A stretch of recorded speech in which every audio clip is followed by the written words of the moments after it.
Hola, mi nombre es Roberto Macías, estoy aquí con Daniel Duarte. Haremos una entrevista sobre la falta del derecho a la educación indígena.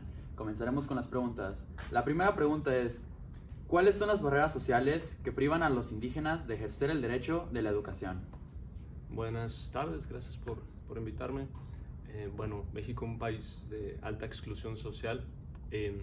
Creo que la mayor característica de un país tan desigual como México, en una ciudad tan desigual como esta, es la falta de acceso a la educación.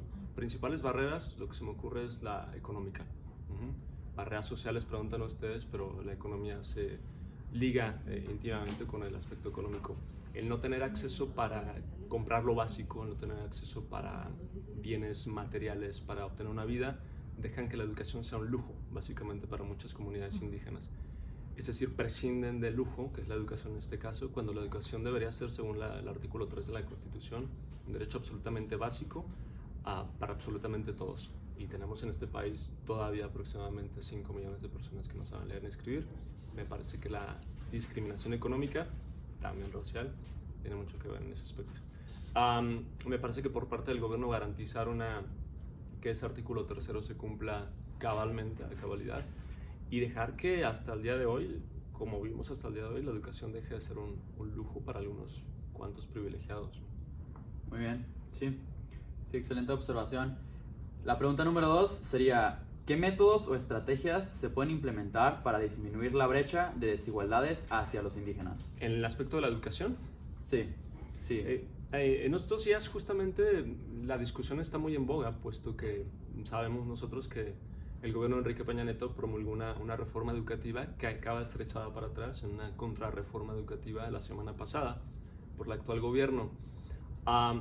Me parece que es un problema que los sindicatos educativos, que son dos básicamente, sobre todo en el sur, la Coordinadora Nacional, con C, CENTE con C, tiene demasiado poder en el sur. Eh, Esto hace que la educación se convierta, además de ser un privilegio para los que no pueden estudiar, se convierta en un botín político, absolutamente un botín político. Los sindicatos venden votos, lo sabemos desde tiempos prácticamente de Carlos Salinas de Gortari, donde los gobiernos entregan a los sindicatos la educación del país. Hoy tenemos ya dos sindicatos que manejan tienen absolutamente tomados los hilos de la educación. Me parece que la educación debería ser uno de esos temas que no debería estar politizado. La educación debería ser algo que deba estar fuera de la discusión política, fuera de la mesa política, para que pueda ser una educación de calidad. No aplaudo la reforma anterior, era una reforma muy enfocada a lo administrativo, pero hoy es un tema en boga, habrá que leerlo, discutirlo. Me parece que el futuro de la educación, sobre todo para las poblaciones indígenas, sobre todo para las poblaciones de estados como Chihuahua, Oaxaca, Michoacán, que son los estados bajo control de la coordinadora, no son muy alentadores. Muy bien, pues pasaremos a la segunda parte de la entrevista, liderada por Alexa Corona. Bueno, continuaremos con la entrevista. La tercera pregunta es, ¿cuáles son los síntomas que indican un deterioro en la educación de las comunidades indígenas?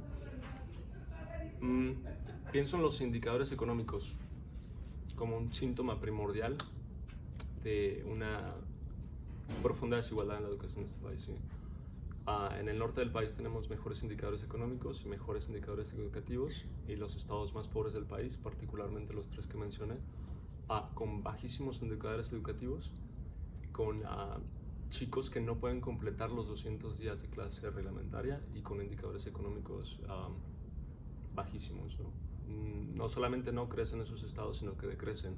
Estamos hablando de que Chiapas, Oaxaca decrecen a un ritmo de 8 o 10% del Producto Interno Bruto al año. Eso condena que ¿cuáles son los indicadores? Me preguntas tú. Básicamente un chico que no estudia, que no tiene acceso a la educación básica, por lo menos está condenado a permanecer en el quintil.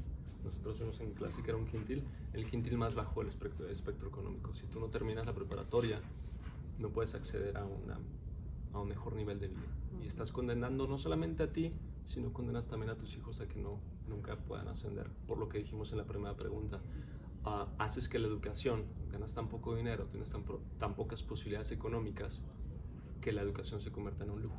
Entonces vamos a crear un círculo vicioso en donde las futuras generaciones no van a poder tener acceso a la educación porque es un lujo que nuestras familias no pueden otorgar, no pueden pagar, puesto que mi padre o mi abuelo quizás no tuvieron acceso a una educación de calidad y ahora están condenados a pertenecer al quintil más bajo de este país, en donde sabemos que no hay movilidad social en este país. Sí, claro. Muchas gracias. La cuarta pregunta sería, ¿qué beneficios resultarían de la inclusión indígena en materia académica? Sí, en materia académica y en materia social, este país tiene un gran problema social, y es la exclusión y la desigualdad.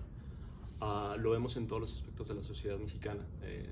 La violencia que acabamos de ver esta semana y que llevamos viendo desde el 2006, la desigualdad económica, donde unas pocas personas viven en la opulencia absoluta y en donde 50 millones de personas, según Coneval, viven en la pobreza. Si no hacemos una sociedad incluyente, no podemos tener un proyecto de país, no podemos hacer una nación. Somos 127, 128 millones de mexicanos, y si no creamos una forma de crear una sociedad inclusiva o incluyente, no vamos a parar con la violencia, no vamos a parar con la desintegración, no vamos a parar con los programas económicos y sociales. La educación en ese aspecto es básica, me parece que es el punto número uno, más elemental. Ok, muchas gracias. Y por último, ¿cuál considera como la principal consecuencia perjudicial para el desarrollo de México si dicho derecho continúa siendo violado? ¿Qué puede pasar? Más violencia, y no me refiero a violencia de los cárteles ni violencia, sino violencia social. La pobreza es una forma de violencia y la pobreza es la forma más elemental de violencia en este país. Si no tienes educación, redondeo la misma idea, si no hay educación va a seguir habiendo pobreza, y la pobreza es la más fuerte forma de violencia que una comunidad puede sufrir, ¿no? Creo que más pobreza, más condena a la pobreza. Entonces tenemos que solucionar esas desigualdades que son estructurales, que no hemos podido hacerlo y que por las recientes reformas yo no veo que puedan ser resueltas en el presente sexenio. Ok, pues muchísimas gracias y con esto termina la entrevista. Adiós.